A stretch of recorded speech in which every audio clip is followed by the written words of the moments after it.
এখানে প্রতি রাত্রে হইল লাইলাতুল কদরের সমপরিমাণ, আর প্রতি রোজ হইল 1 বৎসরের সমপরিমাণ। এখন যারা রোজা রাখতে পেরেছে তো ভালো, আর যারা রাত্রে ইবাদতবন্দি করতে পারছে সেটাও ভালো। এখানে সপ্তম রাত্রি চলছে, কালকে সপ্তম দিন, এর অষ্টম, নবম, দশম দিন তো ঈদের দিনই। বেশি ইস্তেগফার করা উচিত, সবাই দোয়া করা উচিত, আর ইবাদতবন্দি করা উচিত। কারণ এই 10 দিনের সমস্ত আমল মিলিয়ে আল্লাহ পাক সবচেয়ে বেশি প্রিয়, পছন্দনীয়। সেই হিসেবে প্রত্যেকের গুরুত্ব দেওয়া উচিত। লাইন শাকারতুম লাযিদান্নাকুম, আল্লাহ হচ্ছে নেয়ামতের শুকর করে নেয়ামত বৃদ্ধি করে দেন। এগুলি কিন্তু আল্লাহ পাক নেয়ামত দান করছেন। এই 10 দিন 10 রাত্র বিশেষভাবে উম্মতের জন্য এটা দেওয়া হয়েছে, অন্য কোন উম্মতকে সেটা দেওয়া হয় নাই।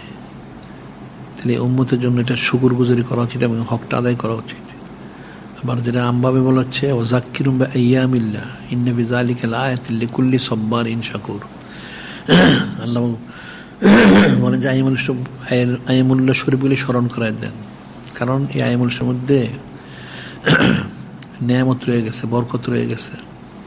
যারা ধৈর্যকে পালন করবে, পালন করার শুকরগুজারি করবে, তাদের জন্য এই আইয়ামুল নেয়ামত রয়েছে। তাই আইয়ামুলের মধ্যে 1 তারিখ থেকে 10 পর্যন্ত বিশেষ আইয়ামুল্লাহ শরীফ, যেহেতু প্রতি রাত্রে দোয়া কবুল হবে একদম নিশ্চিত। কিয়ামে লাইলাতুল কদর হাদিসে স্পষ্ট বলা হয়েছে, কোন লায়ালি নাশর, আল্লাহ কোন স্পষ্ট বলেছে ওয়াল ফজর ওয়া লায়ালি নাশর ওয়াশ-শাফি ওয়াল ওয়াতর। কসম সকালের, কসম 10 রাত্রি, কসম জোর এবং বেজর। কসম সকালের অর্থ হলো ঈদের দিনের সকালের কসম, ঈদের দিন বরকতময়। 10 রাত্রি 1 তারিখ থেকে 9 তারিখ 10 তারিখ। আবার বলা হচ্ছে জোর এবং বেজর। জোর হচ্ছে ঈদের দিন ইয়ামুন নাহর, বেজর হচ্ছে ইয়ামে আরাফা। বা 9 তারিখের রোজার আলাদা ফজিলত। 1 বছর আগের 1 বছর পরের গুনাহ খাতা ক্ষমা করা হবে।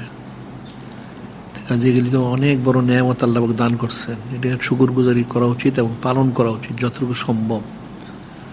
আর রাত্রে ইস্তেগফার, তওবা করা উচিত।